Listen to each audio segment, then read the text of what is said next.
Muitas são as aflições do justo, mas o Senhor o livra de todas. Ele lhe guarda todos os seus ossos e nem sequer um deles se quebra. Isso é uma palavra profética que aconteceu. Bom, o profeta Isaías diz assim: pelo que o Senhor afligiu a sua alma, pelo que o Senhor o afligiu. Então, que justo foi esse? Jesus Cristo. Esse sim, justo do início ao fim. Nós fomos justificados pelo sangue de Jesus, mas Jesus Cristo, ele é a própria personificação do homem justo. Ele é justo de verdade. Muitas são as aflições dos justos. Meu Deus, quantas não foram as aflições do justo Jesus Cristo?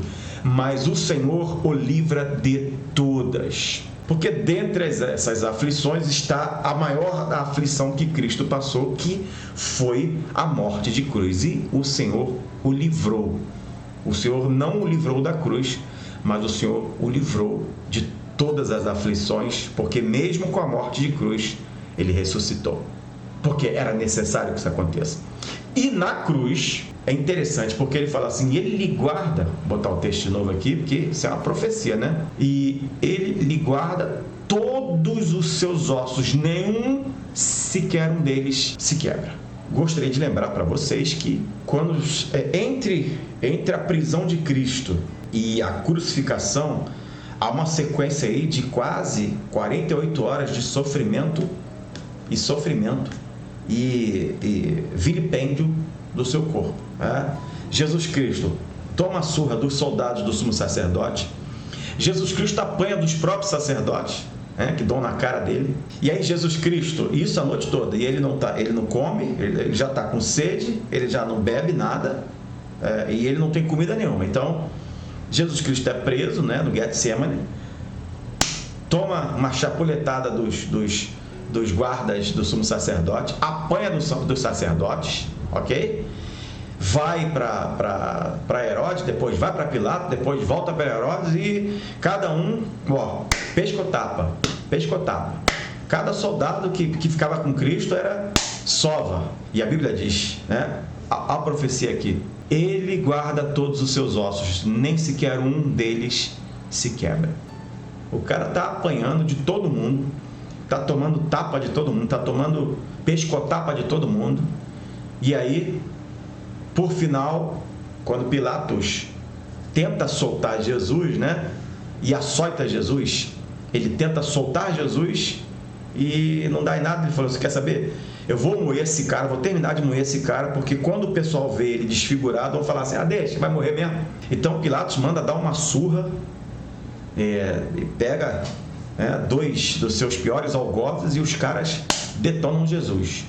E eles pegam aquele chicote que tem as arrogue aquelas pontinhas de osso, e as pontas de osso crava nas costas de Jesus e perfura pulmão, perfura os seus vasos sanguíneos. Ele tem hemorragias internas e externas terríveis, mas a profecia diz que nenhum dos seus ossos, nem sequer um deles, foi quebrado. Aqui é uma analogia do quanto nós passamos por provas e dificuldades, do quanto Deus, o Senhor Jesus Cristo justo, sofreu aflições e o Senhor o livrou das surras terríveis, da sessão de tortura inigualável que ele tomou, e não deixando que os seus ossos sejam quebrados, nem na sessão de tortura que ele toma de todos os guardas, principalmente dos romanos, e nem ao ser crucificado, porque até a cruz que foi feita para Jesus não era do tamanho dele. A cruz era para Barrabás. A cruz não era para Jesus, a cruz era para Barrabás, só que Barrabás é solto e Jesus Cristo vai no lugar de Barrabás, ok? Então, e nem na crucificação, quando com uma cruz, que não era do tamanho de Cristo, os seus ossos foram quebrados. E depois da crucificação também, Jesus, ele entrega o seu espírito, e ele falece, e existem, a Bíblia diz que houve terremotos pela terra, túmulos foram abertos, pessoas ressuscitaram, e houve trevas na hora nona, e quando ele expira, o véu do templo se rasga, de cima a baixo. Na Páscoa não podia ficar ninguém na cruz, nenhum sujeito, porque a cruz era a pior morte de todas, porque o cara ficava ali até morrer. Então, ele podia durar quanto tempo fosse ali. Geralmente, quem ficava na cruz não aguentava, morria rápido, ou não, ou ficava ali. E ficava num lugar bem alto, e à medida em que a pessoa ia sangrando e sua carne ia ficando,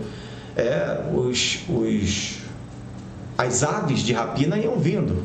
O cara ficava sujeito a tudo ali. E era vergonha, né? Não custa lembrar. Todo aquele que era crucificado nu, pelado, sem nada, ok? O que você vê dos quadros aí é só, né? Porque Jesus foi crucificado juntamente com os outros, todos três pelados, sem nada.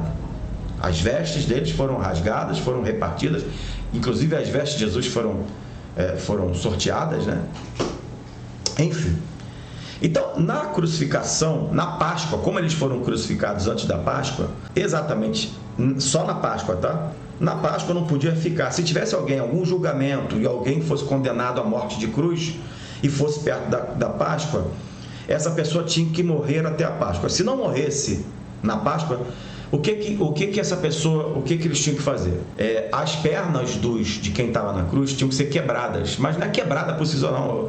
Era fratura exposta mesmo. Então, os soldados romanos foram lá verificar, Jesus estava morto. Não quebraram as pernas de Cristo.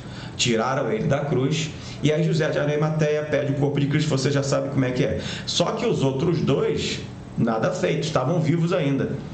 E os soldados romanos vão lá e estraçalham a perna dos caras. Por quê? Para eles morrerem ali. Estraçalham as pernas dele, para eles não terem mais como sair dali, para eles não terem mais como andar, ok? E tiram eles da cruz também, porque não podia ficar ninguém na Páscoa na cruz. Então, a profecia se cumpriu. E nenhum dos seus ossos, nenhum sequer foi quebrado.